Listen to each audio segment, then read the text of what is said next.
We were reading the chapter Tracing Changes Through a Thousand Years और ये part 5 है। In case अगर अभी तक आपने प्रीवियस पार्ट नहीं देखा तो आपको सभी वीडियोस का लिंक डिस्क्रिप्शन में मिल जाएगा, वहाँ से आप पार्ट वाइज सभी वीडियोस को देख लेंगे जिन्होंने नहीं देखा है। आज हम लोग इस चैप्टर को पूरा कंप्लीट कर लेंगे। ओल्ड एंड न्यू रिलीजन आज का टॉपिक है हमारा ओल्ड एंड न्यू रिलीजन कि मेडिवल पीरियड में कौन कौन से पुराने और नए रिलीजन इमर्ज हुए थे, मतलब आए थे।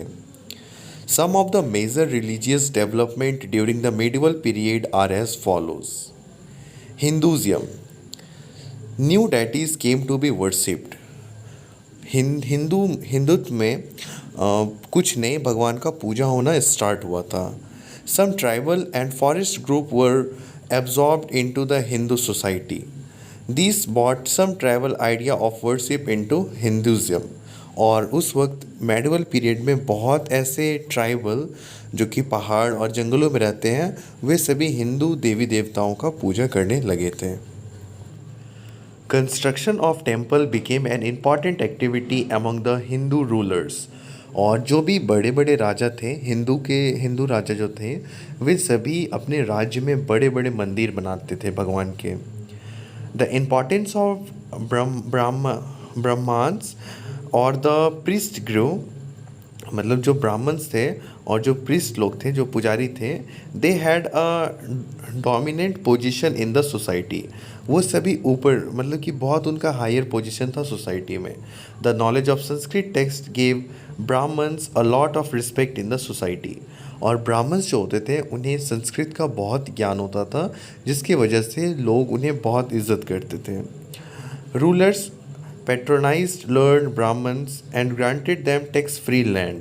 और उन्हें ज़मीन भी टैक्स फ्री मिलता था, मतलब कि वो जो ज़मीन खरीदते थे उनमें उससे कोई पैसा नहीं देना पड़ता था राजा को। Therefore many Brahmins became wealthy and powerful. और यही वजह है कि बहुत से ब्राह्मण्स बहुत अमीर हुए और पावरफुल भी हुए। Often they use their power to make rigid caste and religious rule. और यही वजह है पावरफुल होने का, मतलब वो पावरफुल थे तो इस जिसके वजह से वो सोसाइटी में रूल्स और रेगुलेशंस बनाते थे। The emergence of the idea of bhakti was one of the major development of this period. Around 7th century AD, many Hindu religious thinkers of South India began to challenge Brahman domination in the field of religion. They stressed on bhakti, that is, personal devotion to God. Bhakti did not acquire any middleman or a priest and elaborate rituals. तो मतलब जो south के लोग थे वो Brahmins के खिलाफ हो गए थे। और साउथ के लोगों का कहना था कि मतलब कोई भी मतलब पूजा कर सकता है, ऐसा ज़रूरी नहीं है कि पूजा करने के लिए ब्राह्मण होना ज़रूरी है। द भक्ति movement attract people from all section of the society. और ये जो भक्ति मूवमेंट हुआ था, इस भक्ति मूवमेंट में जो भी सोसाइटी के लोग थे, गरीब या फिर अमीर, सभी को पूजा करने का हक मिल गया था और सभी ये भक्ति मूवमेंट में अट्रैक्ट हुए थे सभी। But in the north India it begin only around the 13th century. और बट ये नॉर्थ इंडिया में ये स्टार्ट हुआ था 13th सेंचुरी में। बट एक्चुअली देखा जाए तो भक्ति मूवमेंट 7th सेंचुरी में ही शुरू हो चुकी थी। हिंदुज़म के बाद अब हम लोग देखेंगे इस्लाम के बारे में कि इस्लाम यानी कि मुसलमान लोगों का क्या पोजीशन था उस वक्त। During this period a new religion Islam appeared in the sub continent. और मेडिवल पीरियड में ही इस्लाम धर्म जो है वो भारत में आया था। इस्लाम बिलीव्स इन वन गॉड अल्लाह। इस्लाम जो है, इस्लाम धर्म सिर्फ एक ही गॉड पे बिलीव करता है और उस गॉड को कहते हैं अल्लाह। And the teaching of his last prophet Muhammad, the teachings of prophet Muhammad are written down in the holy book called Quran. और उनके जो लास्ट प्रॉफिट थे मोहम्मद, प्रॉफिट मोहम्मद, वो एक बुक लिखे थे और उस बुक का नाम था Quran. Many rulers were patrons of Islam. और बहुत से रूलर ऐसे थे मेडिवल पीरियड में जो कि इस्लाम को फॉलो करते थे। After prophet Mohammad death a Khalif or Khalifa succeeded him as the religious and political head of the Muslim community. जो प्रॉफिट मोहम्मद का डेथ हुआ उनके बाद जो लोग आए वो खुद को खलीफा कहते थे, और वो एक तरीके से वो उस रिलीजन का हेड हुआ करते थे। Later the Muslim community split into two major sect, Shia and Sunni. फिर बाद में मुस्लिम जो है वो दो टुकड़ों में बट गए, सिया और Sunni. The Shia Muslim believe that prophet Mohammad son in law Ali was the legitimate leader of the Muslim community. और जो सिया मुस्लिम है वो ऐसा मानते थे कि जो prophet Mohammad son in law है अली, वो लेजिटिमेट लीडर है मुस्लिम कम्युनिटी का। मतलब वो बहुत ही मतलब कि जो अली थे ना उनको वो अपना लीडर मानते थे, जो सिया मुसलमान थे। और the Sunni Muslims accept the authority of the caliphs of the community. और जो सुन्नी मुस्लिम्स थे वो खलीफा को मानते थे। Thinking about the time and historical period. अब हम लोग ये लास्ट टॉपिक अब देखेंगे और इसके बाद हमारा ये चैप्टर ख़त्म हो जाएगा। Thinking about time and historical period. In the 19th century, many British historians like James Mill, who wrote History of British India in 1870, were very critical of Indian culture. They divided the history of India into these three periods: Hindu, Muslim, and British. But this division was full of drawbacks. जो एक historian थे जिसका नाम था James मिल, वो एक book लिखे थे हिस्ट्री ऑफ ब्रिटिश इंडिया, और उन्होंने हिस्ट्री ऑफ इंडिया को तीन पार्ट में डिवाइड किया था, हिंदू, मुस्लिम और British.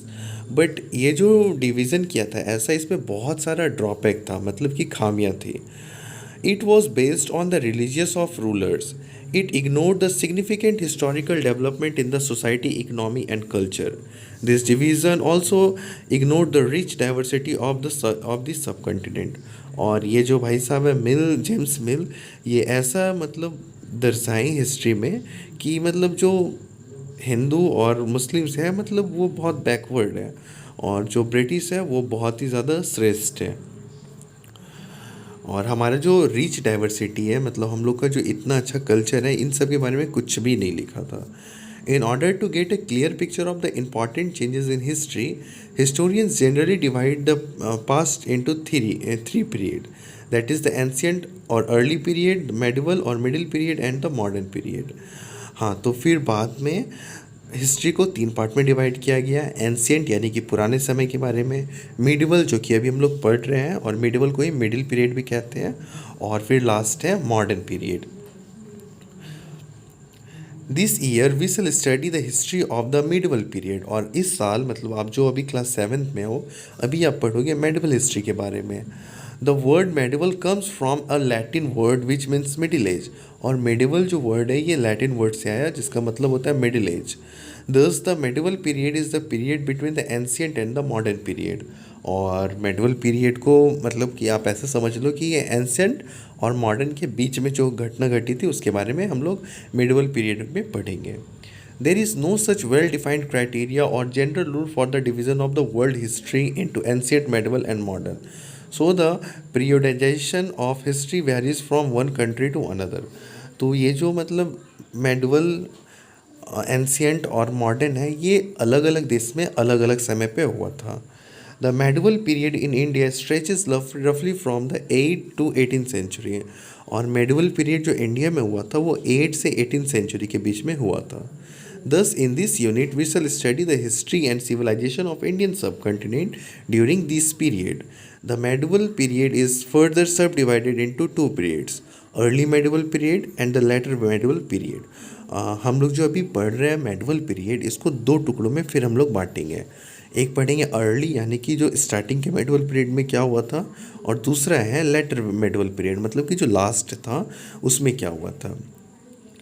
The medieval period has been marked by drastic political, social, and economic change. The culture that we inherited in the modern period was a result of these changes. The period witnessed the remarkable spread of peasant societies, the rise of the religion and imperial state, of the development of Hinduism and Islam as major religions, and the arrival of European trading companies. The historians often face many problems in dividing the past into ancient, medieval, and modern period. For example, medieval period is often contrasted with the modern period. Modernity refers material progress and intellectual advancement. तो यहाँ पे जो modern है, modern से यहाँ पे ये denote किया जा रहा है कि उस वक्त का जो सोसाइटी था, उस वक्त के लोग के पास बहुत ज़्यादा दिमाग था। मतलब ये कहना चाह रहे हैं कि ब्रिटिश के पास बहुत दिमाग था और मॉडर्न था सोसाइटी, इसीलिए इसे मॉडर्न पीरियड कहते हैं। Intellectual advance. This suggests that the medieval period did not progress in these areas, but actually it was not so. और मेडिवल में ये दिखाना चाह रहे हैं कि लोग इतने ज़्यादा शिक्षित नहीं थे, पर ऐसा नहीं है, ये एक बहुत गलत बात है।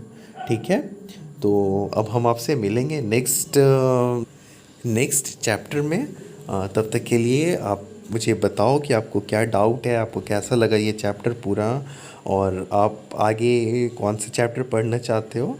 ठीक है, आप ये सभी बातें मुझे कमेंट सेक्शन में करके बता दो, मैं आपका रिप्लाई करूँगा। और मुझे बहुत अच्छा लगेगा कि आप मुझे जेन्युइन फीडबैक दें कि आपको ये चैप्टर पढ़ के कितना समझ में आया और कैसा लगा। ठीक है, मैं मिलता हूँ अब आपसे नेक्स्ट वीडियो में। Thank you so much for watching.